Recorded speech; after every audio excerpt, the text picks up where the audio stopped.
Christina Rizakos here from ProfitableDaycare.com. I am a daycare business mentor and strategist. And today we are going to talk about how to fill up your spots when you are struggling to get people in your door and all signed up.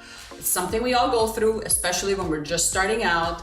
But it's something that does get easier with time, but there are a few things that you can do to boost your registrations. So we're gonna discuss a little bit about that today. Before I dive in, I invite you to sign up to our newsletter and to subscribe to our channel, and obviously follow us on social, Instagram and Facebook.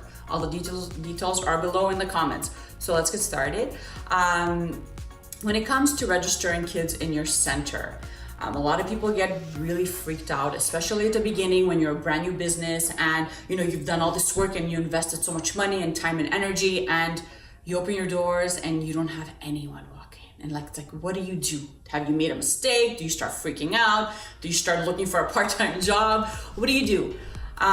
Before you do that, let's not panic, okay? There's a few things that you can do even before you open your doors to kind of create buzz around your brand new business that's just about to open. So when you're in the process of opening your business, no one knows about you, right? Like, no one knows you exist. They might see a sign go up outside, daycare opening soon, but no one knows you. No one knows who you are. No one knows about your program. No one knows about, what the daycare looks like inside, right? So one of the things you can do even before you open your doors is obviously start a website. Start a website. It doesn't have to be anything expensive. It could be just like a landing page, and post.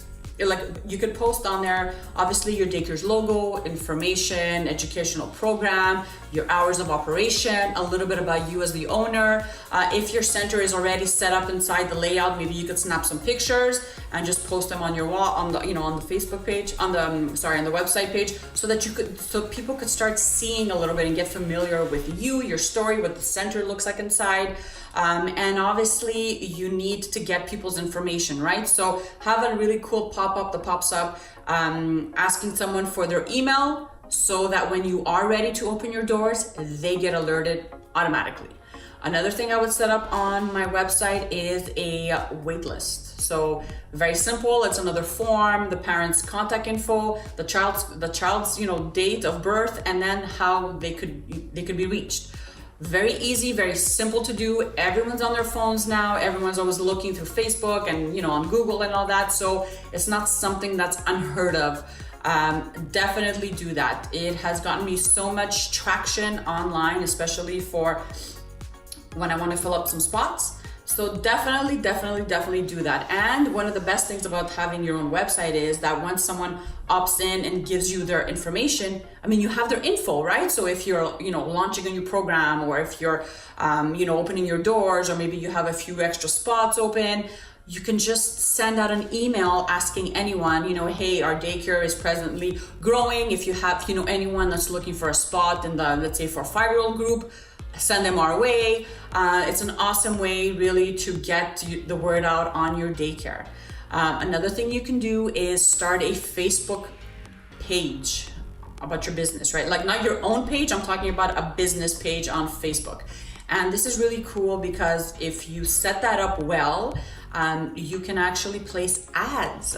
So you can actually target your area and target, let's say women or parents with young kids under 5 and like within 10 kilometers of, where your business is at. And Facebook ads will only appear on those, that area, that criteria, whatever you've checked off in your Facebook ads manager. Amazing way to get started. It's not as difficult as it sounds, and I do give training on this, so make sure you check my website, ProfitableDaycare.com. It's not as difficult as it sounds, and I think that the days are gone where people would, create like flyers and photocopy like 1,000 copies and then just start passing them around.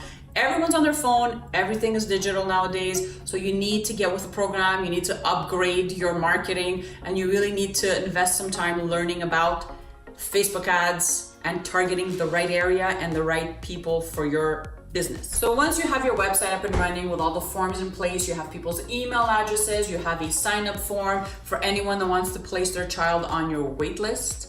And then obviously you have your Facebook business page set up along with your ads that are going every day, getting you traction and all that. You should start seeing movement when it comes to registrations and phone calls, right? So then it's really up to you to follow your procedures and to give your potential clients tours and really just discuss your program, introduce them to your teachers and give them handouts, whatever you give them when you're doing your tours, right? Another thing you could do if you're still struggling to fill up your spots is have agreements with companies around your area. So I'll give you an example. My daycare center is in a commercial space where newly arrived immigrants actually take classes, right? So they teach them how to speak French, because I am in Quebec, so they teach them how to speak French and they give them computer lessons and how to find a job and all that. And most of the time when these newly arrived immigrants come into Canada, they have small children with them. So I have an agreement with the building, with the director of that center, that states that I give their clients, their students, priority. So I have 3-4 spots that are reserved for anyone that's working in the building, and I have a few other spots that are reserved for anyone that's taking classes upstairs. So it's very, very easy for a parent to drop off their child and then go upstairs and take their classes. And then when they're done in the afternoon, they just pick up their child and they go home. This has helped my business a lot. Partnerships with other centers around us. So whatever you have around you, maybe you have a school, maybe you have a community center, maybe you have, maybe there's like adult education center, whatever you have around you, or within driving distance, like not really far, but like, walking distance or a short drive away, I would strongly suggest you reach out and you tell them a little bit about your center and tell them that you want to have this partnership where you would take their customers in priority, right? To offer them a daycare spot. Another thing that we do as when we are trying to fill up our spots is word of mouth. I love doing this because chances are that people that are happy with your service and that had their kids come in your daycare and that they've graduated and went on to kindergarten, that they know families that have kids around the same age, right? So I always ask before I place ads or I do any of that stuff. I always ask, hey, we're looking for one more spot. Would you know anyone? Do you have a friend that's looking for a daycare? And chances are they do, and it's just much easier to integrate someone like that than actually trying to reach new people in your community, in your area. So these are my tips to how to fill up your daycare center when you're struggling to find kids to fill up your spots. For more info, I suggest you go to the website www.profitabledaycare.com, register for the newsletter. I have a lot of free trainings on there as well, and of course subscribe to the channel. Bye guys.